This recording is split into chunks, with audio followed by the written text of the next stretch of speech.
How's it going, everyone? It's Dyke inside and bringing you another DNF Duel video, and today we're going to be talking about everything conversion. Now, this is a mechanic that you see a lot of strong players utilize, and for very good reasons. This is going to be a very strong mechanic to utilize, and don't worry if you haven't been using it. We're going to break down everything you need to know about this mechanic so you can start utilizing it and putting it inside your gameplay as well. So obviously, first starting off, we got to talk about the basics. Exactly what is conversion inside of DNF Duel? Well, conversion is going to be a mechanic when you press B and S together. When you have gray life, which is recoverable life, you could gain a little bit more mana depending on the amount of gray life that you're consuming, as well as do a couple of interesting things inside of the game. So it's going to put you back to neutral state. So if I just do it off of a normal, just like that, you see the character flashes and she went back to her neutral position. Now this is going to be very good because if you know anything about other ArcSys games, any games that ArcSys has made, if you're familiar with like the RC system inside of Guilty Gear Strive or the One More system inside of Persona, then this is something that's going to be really familiar to you. So the next thing to talk about is exactly how do you obtain gray life in this game? Well, gray life is going to be given to you in two manners, and that is going to be blocking certain attacks. So not regular attacks, but meter attacks. So any attack that spends your mana in this game, like how Grappler final attack right there spent a little bit of his mana just to show it again, right there, bam, and that's when I actually get the actual gray life, is when he spent the mana. So when the character flash, that's when I actually got the gray life to happen. So that is going to be one way. Another way is just simply getting hit. So whenever you're getting hit, if they do not cash out on a meter move and hit you with it, then you will have that gray life at your disposal as well. So when you're getting hit by normals and stuff like that, and a person doesn't use their mana move, their MS moves like that, to cash out to deplete your gray life, then this is going to be accessible gray life that you can actually utilize. So you may be thinking now, what exactly can gray life and conversion actually help you with? Well, before we talk about that, we need to talk about the special property that is going to be on conversion itself. So if we have Grappler do a move here, so he does this standing kick right there, you will notice if I do conversion during the moment he does it, even from full screen, because I just want to show this example from here, you see that it slows him down. So as you notice, when he did the normal, he was actually slowed down. It slows down the game. So if you are familiar with Guilty Gear Strive, when you do an RC cancel in that game, how it slows down the game for a bit, this same sort of state applies to this game as well. So just showcase again, just like that. So his kick was slowed down during the process. This is going to help you see situations. So because we know this now, we know now that it's going to help us in certain situations as far as visually able to see things and slowing down. So there's three main things that we're going to talk about that this is going to help you with. That's going to be able to using a version to view situations for possible punishes, to make combos easier, to make block strings plus, and also for certain mix-ups. So I guess there's four things we're going to talk about. So if you've seen some of the other guys that I talked about for DNF Duel, you will know the first one we're going to talk about, which is going to be using conversion to confirm situations. Now, talking a little bit about Striker for this situation that we're going to talk about, she has a couple moves that she like to use in neutral that are going to be very good for whiff punishing opponents. So this slide here goes under a lot of things, and this move right here is one of her best whiff punishes tools. So if an opponent whiffs in her face, she can use this for a whiff punish. However, there's a good strong tactic that some people like to use that stops that, and that is going to be backing with attacks like this. So Grappler has a pretty good one, which is this. An answer could be like run up DP, but if you aren't calling it out and you think they're going to stay on the ground, you may try to slide, but if you slide, it has a lot of recovery and you will get punished for trying to do this. Well, how can you make yourself safe in this type of situation if you got a little bit of gray life? I'll show you. Just like that.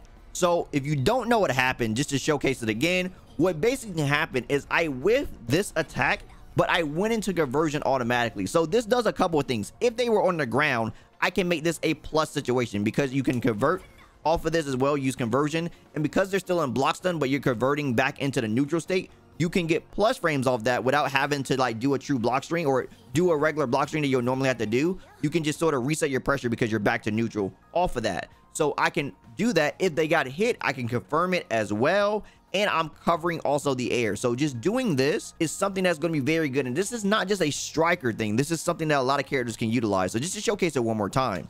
So the Grappler is going to go in the air. It's going to slow down the game. I can see that they're in the air. And then I can confirm the situation and DP. Now, of course, you know, some DPs are going to be better than others for doing something like this. Striker's DP is loses invul pretty early. But you get the idea, right? It slows down the game. I see that, hey, I whiffed. Off of my conversion, they're in the air, let me DP to anti-air them. This is going to be one of the many ways you can utilize this because of that slowdown. So you can also use this as well if they are in a neutral and you realize that you whipped your button and, you know, sort of you were out space and you realize they're about to press something. So like I mentioned, another situation may come up is into neutral. When you realize your opponent may press a button, you can simply just stop just like that with conversion. This is going to halt your momentum immediately. They whiffed the button because they thought you were going to come into space, which you would have naturally covered if you would have let the whole thing rock like that. So if I would have let it rock, that would have happened. But you stop your momentum immediately. They whiff, you see the slowdown, you get the punish just like that. And of course, once again, this can work for other characters as well. This is not just a striker thing. I'm just demonstrating with striker because it's my main character. But any other character can do this because of the normals and stuff that they have. So this is something that you can utilize if you have Gray Life available. You can use it to halt momentum. You can use it to bait things out, and you can use it to slow down the game to get punishes or to just make aware of situations and try to get punishes in those situations. So I'd like to give you guys examples that can actually happen in a match. So this time we're going to be talking about the confirmability of using the conversion itself. So right now you see that I don't have any Gray Life. Well, there's a situation that comes up when you're fighting Inquisitor all the time, and this is when she does a block string and just say something like this, and then she'll probably go into something like the will or try to do the actual flame thing again. Well, notice off of the actual first thing, which was the Molotov toss, you actually get a little bit of Gray Life that you can utilize. So what can this help Striker with, and what can it help with other characters if you have something like this? Well, in this situation, Striker has an invul move to projectiles, which is this. This is going to give a wall bounce on counter hit. However, see how far they are. It's very hard to convert this, pretty much. Like, I can try to convert this. The most easiest thing you could probably try to do is try to get 6C off of it just to demonstrate what that would look like. So she's doing the block string, I do this, and then I press that, and it's like, you can get that and then try to pick up a little bit more, but it's a fairly difficult combo. So to make this easier, what can you exactly do? Once again, that conversion, right? We still have a little bit of that Gray Life to play with.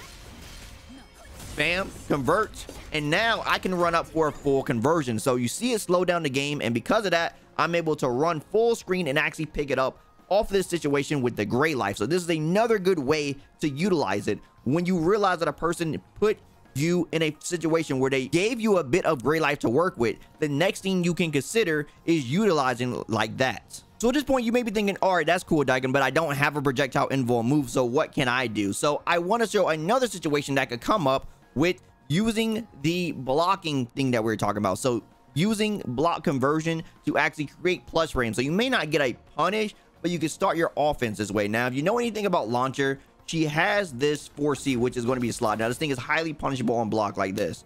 So you really can't do this inside of Blockstrings without using something to make it safe. So we're going to showcase an example here that is going to be a realistic example with Inquisitor and Launcher that can simply make this safe, give you some plus frames, and let you start your pressure. So we still have Inquisitor to actually do an attack after guard. So she will do attack the very first possible time that she can, right? So we're going to do a similar situation here with Inquisitor where she's going to do something. We're going to guard cancel out this time. And then we're going to do this. That's a true block string. Do that. And then all of a sudden you're starting your pressure and you got her off you in that situation, and you're now winning. Now you can put a slight delay if you wanted to. So if you're in that type of situation and you wanted to do this and then put a slight delay before you actually do this off of the conversion, then you could do that to try to catch them mashing, because then they know this is punishable. So then you put a slight delay on that. So say something like this, and all of a sudden you're comboing them because they tried to punish you, right? So then you get this situation to happen. It's like, well, I tried to punish them. They did the right thing technically, but because you're using conversion in such a smart way to cover the things that they could punish, now you can play sort of a mind game with your options off of the things that they were initially doing to you, because they gave you a little bit of Gray Life to play with. And of course, the last one to talk about is using conversions to actually make mix-ups into real conversions. So if you guys been following the competitive scene for this game, you know Hitman has this instant overhead, which is going to be his JB, right? This is going to be something he does immediately. But when he has Gray Life, this becomes something real. Like, you can't really do anything about it. It's an instant overhead. You can't react to it, and he gets a full conversion off of it. So just to showcase a real scenario that can happen inside of a match when you are playing against a Hitman or with the Hitman, when this is on the table. So we got Striker on recording here to do her true block string that will guard break you. So she's doing the block string, she's trying to guard break us. She put us in awakening, so we're going to guard cancel out. We're using the conversion, and all of a sudden we're comboing her, right? Now she's on the end of dying, and then all of a sudden she took 50% because she put Hitman into awakening. He was able to super, and of course, you just get a lot of damage off of this situation of this conversion. Now, you don't have to use the super right away, especially if they're not dying, and that's obviously not what you want to do, but just showcasing the possibilities of this. Now, there's other characters that also have some mix-ups they could do as well. I know Striker is one for sure, and there's other ways to do it too, so it doesn't have to be like an instant overhead like this. There's other ways you can use versions for mix-ups as well. So if you've been playing the game, you know Berserker is the king of giving himself gray life because of his frenzy mode. So when he's inside of his mode, he could give himself gray life that he could utilize inside of his strings, but he also uses it for a lot of mix-up opportunities as well. Once again, this is not just something unique to him, but he just has a lot more access to it than other characters. So just to showcase an example of this, so we have Berserker here, and I'm going to do a simple string where he does something like this, and then I'm going to activate frenzy. So if I do it, it'll look something like this. Then he forces the opponent to block sort of a projectile, and he can sort of hide behind it for a little bit and then go for a mix-up afterwards. Now, this mix-up is extremely fast, as you saw. So what you are seeing is I am instantly canceling the jump into a actual conversion. You hover in the air and you could get a fast overhead just like this. Now, this is going to be somewhat reactable, but if you use it right, you can make it into, you know, a pretty decent mix-up. So you can go for you know, the overhead, or you can fake like you're going to go for an overhead. You can actually go for a low like that. So you get a pretty decent mix-up off something like this, and this is something every character can utilize as long as they have some gray life. Once again, just using Berserker as an example just because he has much easier access to it than other characters, just because he could give himself gray life. And lastly, I want to talk about a few things you actually can't convert inside of the game. Now, the devs were very smart when they actually made this mechanic, and they did not want you to actually be able to do some really dumb and degenerate stuff. So they actually made this mechanic a little bit smart. Now, one thing that I'm about to talk about was actually in the game for a little bit, but then I think they day one passed it out, which is going to be role conversion. So believe it or not, there's a few characters, namely, I know Swiftmaster was definitely one that can do role conversion into something that was actually possible. This is no longer possible inside the game. You cannot no longer do role conversion. Then the other thing you cannot do is grab conversion. So we don't have a strive situation in our hands where a person is going to try to throw you, and then, you know, you get to slow down and they can sort of, you know, do whatever they want to you. They just air throw you or anti-air you or chase you down however they want because they slow down the game. You guys seen it in Strive by now. And then of course you can't do DP into conversion. So you are not going to be doing, all right, I'm about to just, yeah, just, you know, YOLO DP conversion. Oh, it whipped. All right, cool. I'm good. You know, you're not gonna, you know, if you want to do that, you might as well play Striker. You know, Striker has that. She can do DP and make herself plus or safe, whatever. But no other character is going to be doing DP conversion, or she's not doing it either, but no one's really doing that. That's not a thing inside the game. And of course, the last one is not going to be inside the game. You can't do awakening into conversion. I mean, that would be really dumb if you could. Let's be honest, that would be really dumb. And that's pretty much it for the main things you need to know about conversion and how to apply it inside of your gameplay. Let me know down in the comments below how you guys feel overall about the conversion mechanic and its applications. Also, let me know down in the comments below how you guys feel about the things you can't use conversion on that I mentioned just previously. I know some people are highly vocal about the roll one. They want that one specifically and got outside the game. Let me know how you guys feel about everything as far as the things that you can't actually do it on. As always, if you like anything I had to say, drop me a like. I greatly appreciate it. And if you want more from me, follow my socials. Also, don't forget to subscribe and turn notifications so you know the next video goes live. As always, my name is Daikin, and I'll see you next time. Signing out.